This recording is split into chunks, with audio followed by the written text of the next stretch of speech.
Hi guys, episode 52, and as promised, going to talk through the most recent launch that I put together.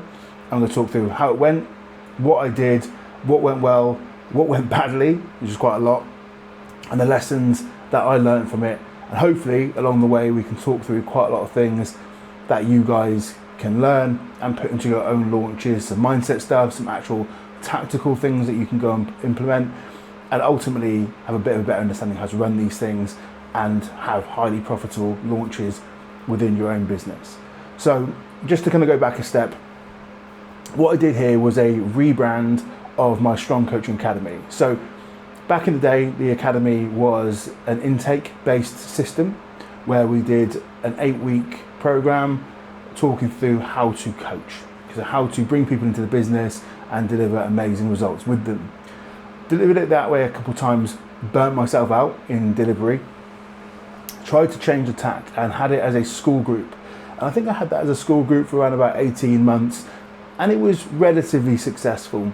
But one thing I found repeatedly, I was doing questionnaires, I was trying to get more feedback, I was doing regular calls, was that there was no sense of urgency. People were just in the group and there was no kind of timeline, no reason to really do anything. And it was kind of sucking my enjoyment out of it. I wasn't really getting the response from people in there. And honestly, they weren't getting out as much from it as I really wanted them to. So I had another kind of change of tack and I realized this is where I'm going to do it from now on. And that is going back to the 8-week cohort-based program, but doing this from a business standpoint. And I'm going to release other variants of this as time goes on, but this was Strom Coaching Academy Foundations. And the reason for Foundations was it provides the foundations and stability for a coaching business. So we're going to talk through basically how to build your business from the ground up. That's the way we went out and sold this thing. So the entire kind of premise of what I'm going to talk about today is how I put that to the market and how I sold out the first intake. So what I'm going to do is kind of be like completely transparent and talk about all the things that happened here. So in July, the start of July, I basically decided that that's what I was going to do. I was going to kind of rebrand this, close down the school group, and then move into this cohort-based programming from a business perspective. So the first thing I did was just announce that I was doing this. So I put a poll on Instagram, said, look, I'm doing this thing. If anyone is going to be interested, let me know and I'll tell you more about it. Just really kind of gauge people's interest. And straight off the bat, I had about 50 or 60 people. I can't remember the exact numbers. Let's say 50 on the lower end. Say they were really interested in hearing more about it. And straight away I knew, okay, I've probably got a viable product here, right? There's a product market fit. Everyone that came into the academy was having a problem with getting clients. This was designed in large to solve that initial problem within the business, but also provide direction. So I sensed like, okay, my audience want this thing in the first place. So then I had about a 3-week run up to the end of the month when I was going to launch it. I always think it's best to launch things at the end of the month, both psychologically you're going into a new month, and also people tend to get paid at the end of the month, so cash is more abundant, becomes easier to kind of quote unquote sell your product at that point in time. So I was like, right, if I line things up for that. The only spanner in the works was I was going away on holiday with my girlfriend in mid-July to Portugal. So I was like, right, I'm going to have to do this around that and make this work. So that was one of the considerations I had to do. So I did the poll, realized there was of interest there. I had my offer, so I'm going to move the camera a little bit. I had my offer, so I knew like, okay, this is what I'm going to offer. This is an 8-week program. This is how I'm going to deliver it. I knew all the features, the benefits, and all those other things. And then I wanted to market this thing. So I did a couple of different strategies which I'm going to talk through. I did a giveaway, and a giveaway quite simply is I'm giving away spaces for this thing. So did a very brief kind of, I'm launching a giveaway. This is the benefit of joining up to the giveaway. You're going to get free spaces and you're going to get a one-to-one business consult with me, which is worth a couple £100 for anyone that wins, right? And I was going to use this to drive in views, eyes to the page, get a lot of engagement, and ultimately start conversations with people that were interested in this thing, which I could potentially get to on the priority list later, and I'll come on to what that is, and try and drive interest, traffic, sales to those people. So it was really an opportunity for me to give back, say, look, I'm giving something away, but in doing so, I'm kind of gauging interest and getting some conversations and some excitement around the offer off the back of that.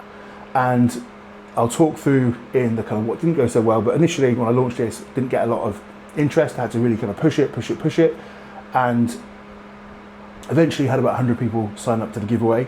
So that was kind of the first strategy I used during the month. So 100 people give away, person won it.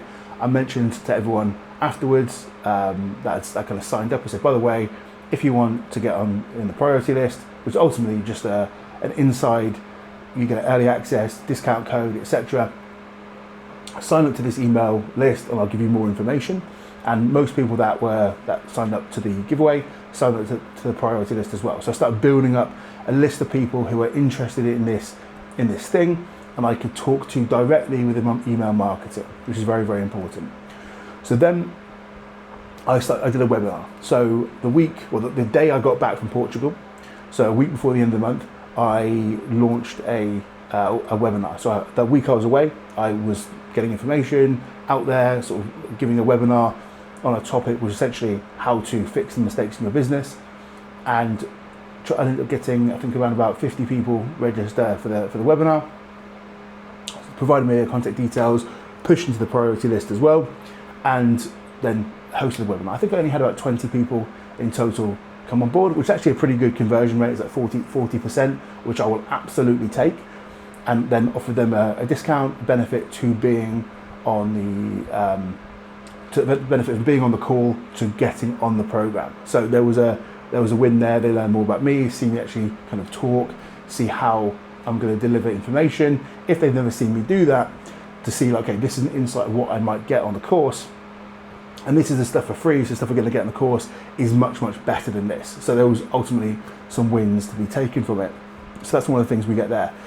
Then as soon as that webinar was done, it was time into building the priority list some more. So I've kind of been doing the priority list building a little bit in secret because I didn't want to confuse people. I had the giveaway, then I had the webinar.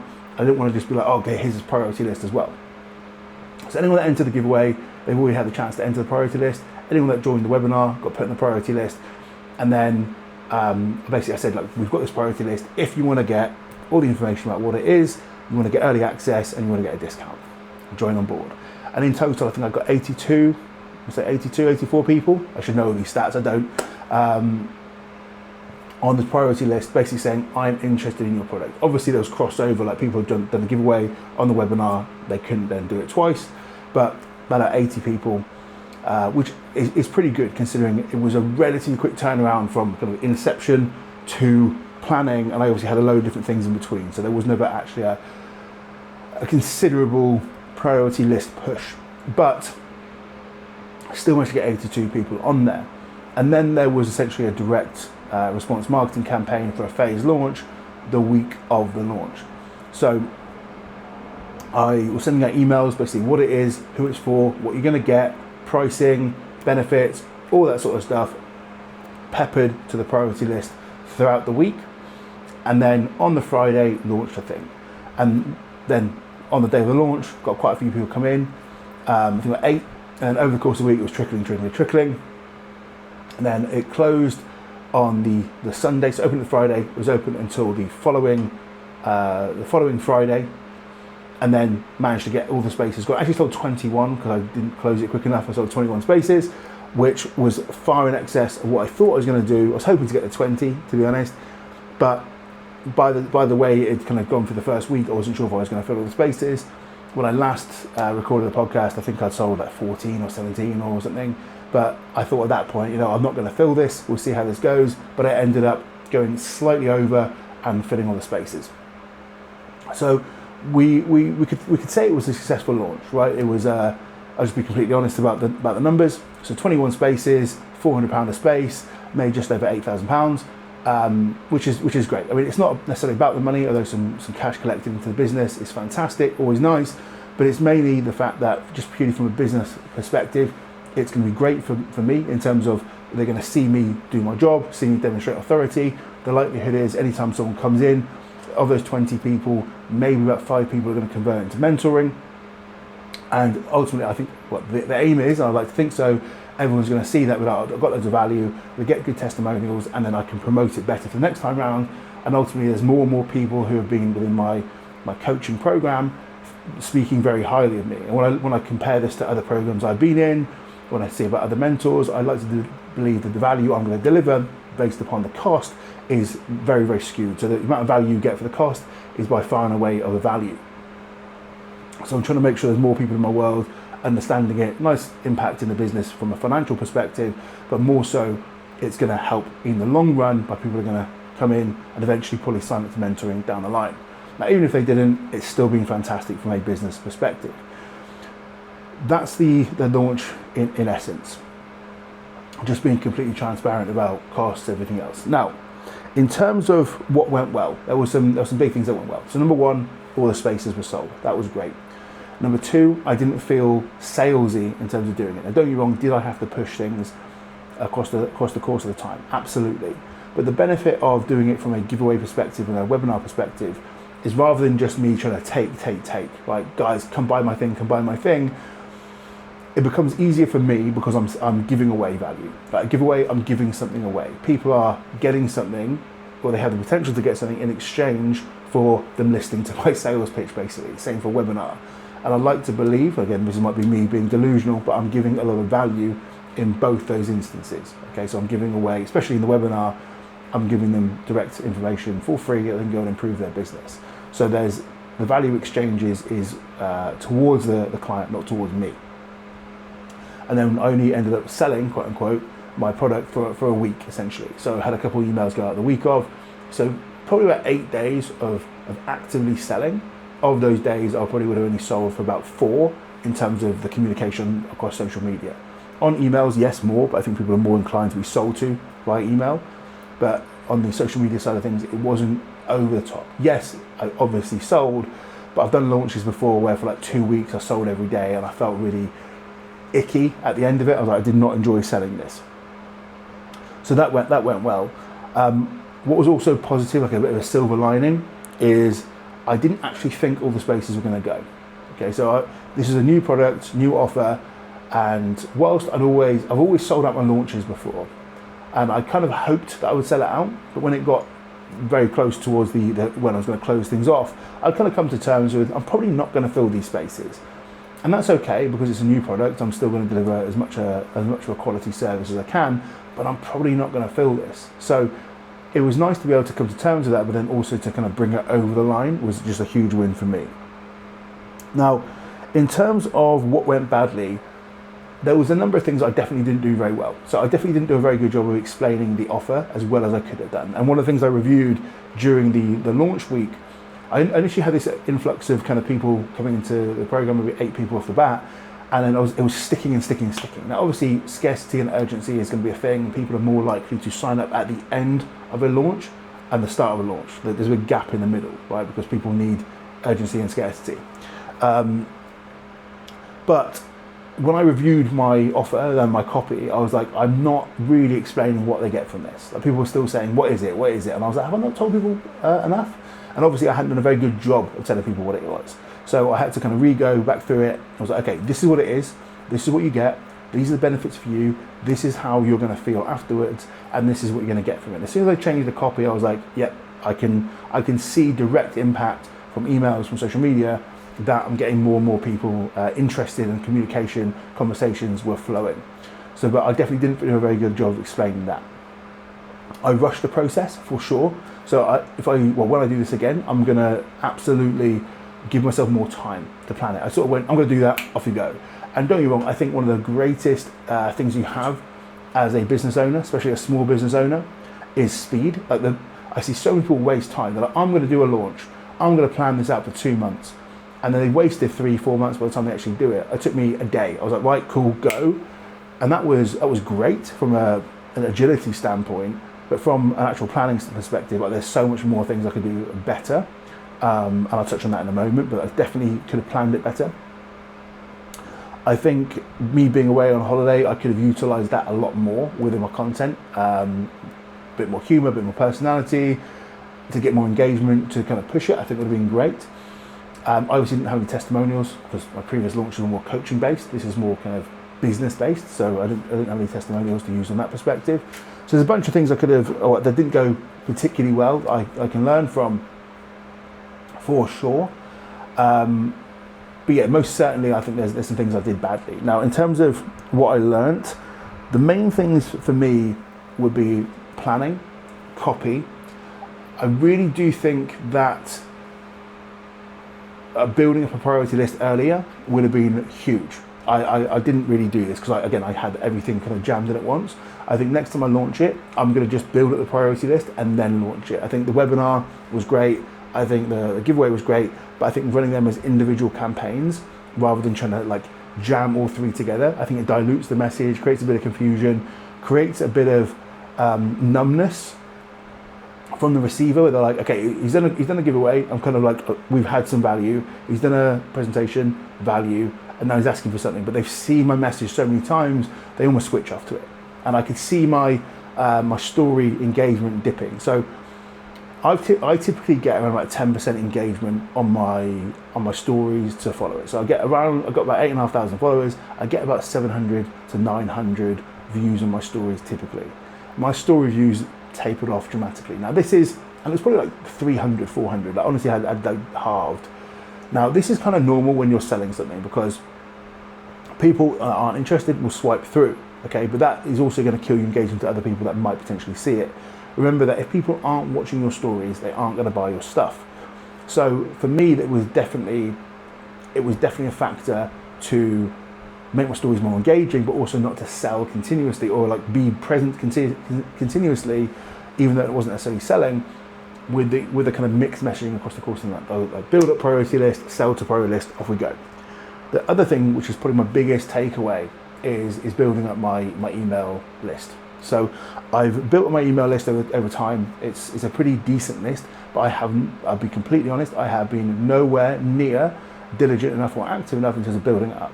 So my goal for the next year is revamp on my lead magnets, which I'm currently looking at the moment, to increase my email list. Now I want to double my email list. I want this to be up in the multiple thousands, and it's just not there. Okay, so I need to bring this up. I've got 8,500 followers on Instagram. If I can get 3,000, 4,000 converted to email, next time I run a launch like this, I'm pretty sure it would sell out immediately. And obviously, for my business, this is not the key. This is not the key source of income, but it's also a very good low ticket cost getting into the business, which offers a lot of value. And when people consume this, they're going to more likely to come through at the other side. So it's a great conversion mechanism. So building up my email list to filter more people through is going to be absolutely enormous to kind of building the success of this program over time. Another thing I've learned as well is quite simply that if I can use this as a baseline and it goes well, like if I do another launch of this and it goes really, really well in terms of really good intake, really good feedback, this is the foundations. I have other offshoots of this. We have ability to do courses on ads. When I've got another 6 or 12 months of experience with ads, push it into that. Maybe we go back into the original Strom Coaching Academy, how to deliver great coaching. It could be how to do onboarding. It could be how to sell, because not a lot of people know how to do that. I worked in sales for 12 years. I ran sales teams. I will teach coaches how to sell. Right? Not going to teach them to speak, because clearly I can't do that today. But there's a lot of different avenues I can go off if this goes well. But ultimately, there's a load of lessons to be learned from this launch. Yes, it went well. I'm really happy with it. And I wanted to be as transparent about the mistakes, the things that went well, things that didn't go badly, the lessons, how much I made, all the things that went into it that you guys can go and push. And honestly, if anyone's got any questions, if they want to kind of comment on the YouTube, if they want to ask questions on Instagram, I will happily talk through every single area of this, because it's absolutely fine to be open and transparent. Ultimately, I think the more open and transparent I am about building my business, the easier it's going to be for other people to do the same. And I'm not going to try and bullshit people. Like I'm not going to here to lie to people and say, oh, I did 500,000 launch in 2 hours. Right? People know it's bollocks. It didn't happen. But I'll be completely transparent about everything I did, in the hopes that you guys are going to get something from it. And obviously, look, as much as I love building businesses and I love being an ethical coach and giving as much value as possible, I'm here to create more stability for me, my girlfriend, my cats, my future family. It's things I want to do. So financially, there is an incentive there, but I want to try and do it in the right way.